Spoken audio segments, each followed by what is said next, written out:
What if I told you that two 6 feet 5 inches identical twins who used to row in the Olympics, graduated from Harvard, and were Facebook's first villains, are said to own 1% of all the Bitcoin in the world? It sounds like the story of a movie, doesn't it? It's true, though. Cameron and Tyler Winklevoss are the guys who are always at the center of tech problems. Before you barge in with the statement about Bitcoin being decentralized and shouldn't belong to anyone, wait, let me try to explain it better. They don't really own all of Bitcoin. But what was their story? It's more fun than a Netflix drama. You would believe what these brothers did to the Bitcoin industry. They went from losing Facebook to putting everything on Bitcoin and winning. All of this happened in the year 2008. In the same year, Cameron and Tyler Winklevoss got out of a rough court case with Mark Zuckerberg. Out of that case, they took $65 million in cash and Facebook stock, which is a win, but let's be honest, it's a sad win. Why? Because the person they said stole their idea is wealthy and they look like the losers in a Hollywood movie. However, from this court case, they made enough money to retire at the age of 27. What next? Purchase a boat? Retire at 27? Not at all. They invested all that money in Bitcoin, though it worked well for them. But people still want to know what got into these two that they took such an extreme step. It was said that they took 1% of their Facebook deal, which is about $11 million, and dumped it into Bitcoin. Hard to sink in. Many people were in the same situation then. 11 million on a digital currency that could have been gone in an instant. No rules, no banks to back it up, and no government assurances. Lines of code and a bunch of cryptographers fighting on Reddit are all that's there. Why? Because they thought Bitcoin was a good plan. Tyler once said it was about sticking it to the man, which means going after the banks, Wall Street lawyers, and the system that made Zuckerberg rich. It's funny, right? With the money they got from fighting the establishment, these guys became the ultimate anti-system rebels. But hold on, where did they get Bitcoin? A liberal economist named Nassim Taleb is said to have hooked them after reading a blog post in which he praised Bitcoin as the first organic currency. They then began mining it. Yes, using computers to solve math problems for coins and buying it on shady exchanges. They were said to have owned 1% of all Bitcoin at one point. Just to give you an idea, you would be a god if you had 1% of all the gold in the world. In terms of Bitcoin, all of a sudden, they were crypto gods. Bitcoin was meant to be a payment method for everyone, right? Democratic, where no such kings existed. They are twins, both went to Harvard, and have $1 billion. They are sitting on a throne of hard drives. Doesn't that seem off? They are the elites that Bitcoin was meant to get rid of. Tyler says they were just early adopters, but really, having 1% of the whole supply? That would be like the Rockefeller family having 1% of all the oil in 1900. In simple words, the twins won twice. First it was Zuckerberg, then it was Satoshi. What interests me, though, is that they didn't just sit on their Bitcoin. They made a huge country. They opened Gemini in 2014, a cryptocurrency exchange that looks like the Apple Store for Bitcoin.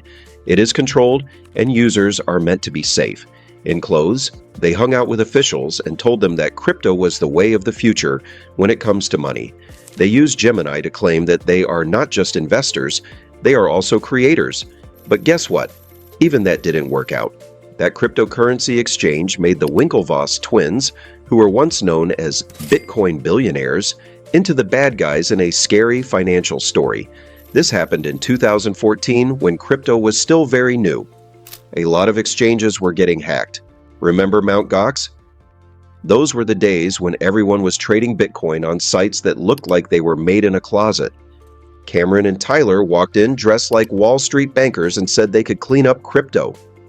Gemini was not just another exchange. It was meant to be Bitcoin's Goldman Sachs.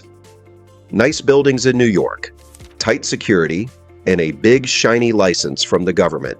They even registered the word NFT as a trademark years before it became popular. It worked for some time. People believed in them. Why? Not because they were rebels in hoodies, but because they were smart Harvard guys with a plan.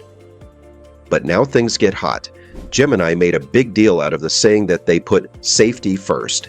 They said that they were FDIC insured for US dollars, not crypto, and had blockchain storage that was military grade.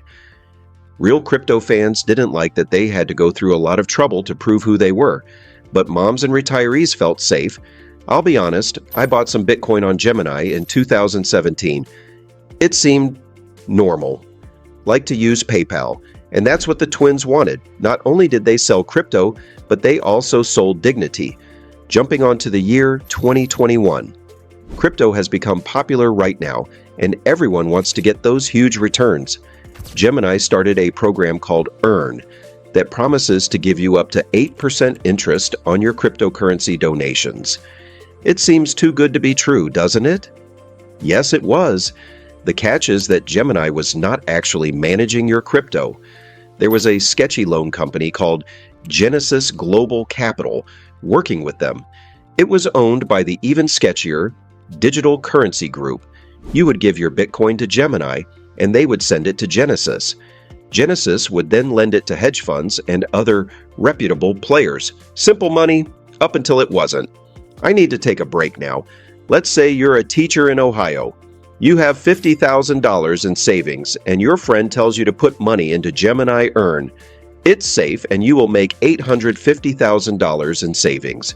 You listen to this friend and follow her suggested path in hope, and the other minute, gone, poof! In anxiety, you call Gemini, and they say, "Sorry, we are working on it." At the same time, Tyler Winklevoss tweets that Bitcoin has reached $500,000. How would you feel? The damage was terrible. It was blocked for more than 340,000 people, 900 million overnight. Lawsuits piled up like unread emails. The SEC sued Gemini for selling securities that weren't registered, and New York regulators fined them $1.15 million for lying about their security. Along with twins, someone else was to blame, and that someone is Genesis, the government, the market. Tyler even tweeted that Genesis was run by snake oil salesmen.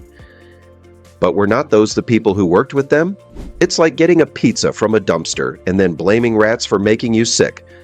What bothers me is that Gemini advertised Earn as low risk and a simple way to grow your crypto. But Genesis was actually lending that money to places like Three Arrows Capital, a hedge fund that lost all of its money on meme coins and went bankrupt. The twins should have known this was dangerous, or did they? That's the big question. Were they naive idealists or hungry swindlers? People in the real world paid the price either way. Someone on Reddit lost the money for his kid's college. One person couldn't pay his debt. What was Gemini's answer to it? Nothing. Seriously, nothing. For many months. Also, don't forget the irony. These guys built their image on trust and regulation, but when things went bad, they did what all crypto bros do. They ran away, blamed others, and hid behind lawyers. Do you remember Tyler saying, "We're all in this together"? That would make the single mom who lost her savings feel better. But you know what? Gemini's fall was not just about the twins. It showed crypto's dirty little secret. The whole business is based on making claims it can't keep, like high returns. It's just money that was given to them by new owners. Rulemaking? Something to get people's attention. Feel safe? Simply a trick for selling things. The twins didn't come up with this game, but they made it better. Now ask yourself, today, would you trust Gemini? Why not apologize after all the lawsuits, frozen funds, and empty words of regret? I recently tried to get into my old account. It still looks like a cool app. A new ad campaign is all about rebuilding trust, but it feels like dating someone who cheated on you. They say they have changed, but you are always waiting for the other shoe to drop. Moreover, Satoshi Nakamoto, the unknown person who created Bitcoin, is said to own about 1 million BTC, which is about 5% of the total amount. Take that in. It would be big news in the market if Satoshi's wallet ever changed. Satoshi made it to break down barriers in the banking world, right? People should be able to use power again. How can that be true when two Harvard-educated millionaires, billionaires, own a piece of the pie that is bigger than the GDPs of some countries? It makes no sense. they did risk something when no one else would. They saw the promise in Bitcoin before it was cool, and hey, they have proof. However, their wealth is a stark warning that in decentralized systems, early adopters who are often already wealthy end up owning an unfair share of the resources. If you get to dinner late, you'll find that the first people there took all the pizza. I have a personal complaint. I love the idea of Bitcoin as a currency that isn't controlled by banks or states, but part of me cringes when I see the twins show off their digital gold on CNBC. They are the face of a change that was meant to get rid of people like them in power. Tyler Winklevoss said, "We're all Satoshi now." But let's be honest, a lot of us don't have billions right now. Shouldn't Bitcoin really belong to everyone? Then why do a few whales have so much power? It looks like we switched from suits on Wall Street to hoodies in Silicon Valley, but the game is still fixed. Another scary thought, what if the twins aren't the most important people? There may be shadowy whales with even bigger stacks who are quietly changing the market. Bitcoin addresses are, after all, fake names. We only know about the twins because they make a lot of noise about it. An unknown crypto leader may own 5%, and we won't know until they sell. Before we move further, I have got a favor to ask. If you are enjoying watching this video so far, you can motivate us by liking this video and by leaving a comment. A subscription will also help, huh? Let's get back to the topic. If we talk about the love and hate crypto twins get, what are the actual reasons that they are actually known for? Well, first is the anger. To be honest, a lot of it is just jealousy. They got lucky and ended up with a $65 million deal from Facebook. They then turned that into a Bitcoin wealth worth billions. It's like getting lucky twice while everyone else is just clipping coupons. But is it just anger? Nope. There's more anger than that. They are the perfect example of being in the right place, right time. One question that comes to mind is how many people in 2013 had millions of dollars lying around to bet on Bitcoin. It took most of us a while to figure out how to use Spotify. It feels gross when they say that Bitcoin is the people's money. It's like a rich person telling you to save money by shopping at Dollar Tree. Then there was the Gemini earn mess. If someone has a cool app and a Harvard degree, and you trust them with your savings, what if you wake up one day and find your money frozen? Poof, gone? That's what happened to more than 300,000 people when Gemini's scheme for high-risk loans fell apart. The twins blamed their partners, the government, and even the market. The really bad news is that they kept their billions while regular people lost their life savings. Someone on Reddit wrote that they lost $200,000, which was their child's college fund. One person couldn't pay their rent. That could happen to anyone. How would you feel? Do you believe Tyler's tweet that they're working tirelessly to fix it? Or would you quit crypto for good? But there are still many people who love them. But why? Crypto has always been a cult of personality, though. The twins are like the Elon Musk of Bitcoin. They are loud, controversial, and in a strange way inspiring. Since the beginning, they have been hodling and have made it through every crash and FUD wave. They didn't blink when Bitcoin dropped 80% in 2018. When people said it was a scam, they said it was even worse. People who really believe in crypto love that kind of stubborn faith. Plus, they have brought Bitcoin into everyday talks by pushing for ETFs and government approval. No matter how you feel about them, they have made it harder for Wall Street to avoid crypto. The irony is that Bitcoin was meant to break up the banking elite, not make new ones. The twins are living contradictions. They are anarchist rebels who like to wear suits and hang out with government officials. They are still the cool teacher who gives pop quizzes. While the rest of us fight over crumbs, they are sitting on a pile of coins. You want to cheer them on. Seeing someone take all the water out of a desert and then sell it back to you as hydration empowerment is like that. Also, let's talk about how elitist it feels. They aren't really approachable. Tyler once said that Bitcoin was like the Mona Lisa. It was unique, would last forever, and was worth what someone will pay for it. Man, that's a cool story. At the same time, the rest of us are just trying to get food. It's hard not to roll your eyes when people say that Bitcoin banks the unbanked. Gemini needs a visa, a selfie, and a blood sample just to open an account. This makes it impossible for a farmer in Kenya to buy Bitcoin. That could be the point, though. Crypto is messy, and so are the people who use it. There are flaws in the twins, and they can be tone deaf at times. But they also show us what we are like. If billions of dollars were on the line, would you be any better? If you had to choose between ideas and making money, would you make the same messy choices? It seems like they would give up after all the lawsuits, crypto crashes, and drama, wouldn't you? Forget about us and go buy a private island. Let's fight about their impact on Reddit. Nope, though.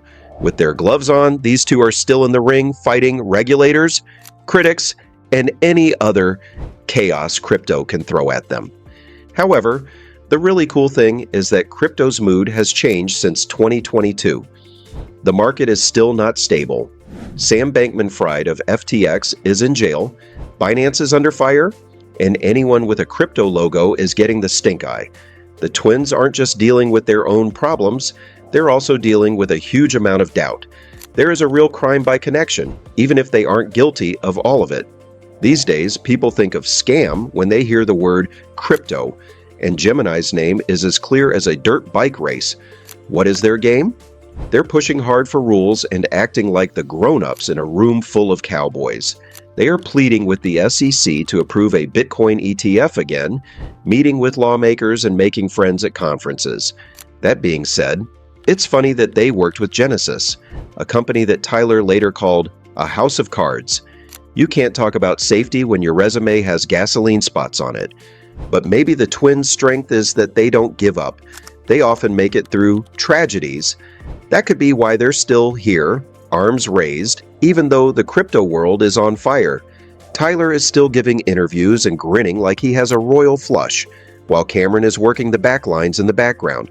They think that things will get better over time or that people will forget. What keeps me up at night, though, is what if they do pull it off? How about Gemini rising from the ashes to become the phoenix of crypto? Picture a world where Bitcoin hits $5,000, ETFs flood the market, and the twins are praised as prophets who saw us through the dark days. It's possible. Crypto loves a recovery story. Or, what if they become less important? Another story about a crypto bro who went too close to the sun and should have known better. Their story isn't over either way.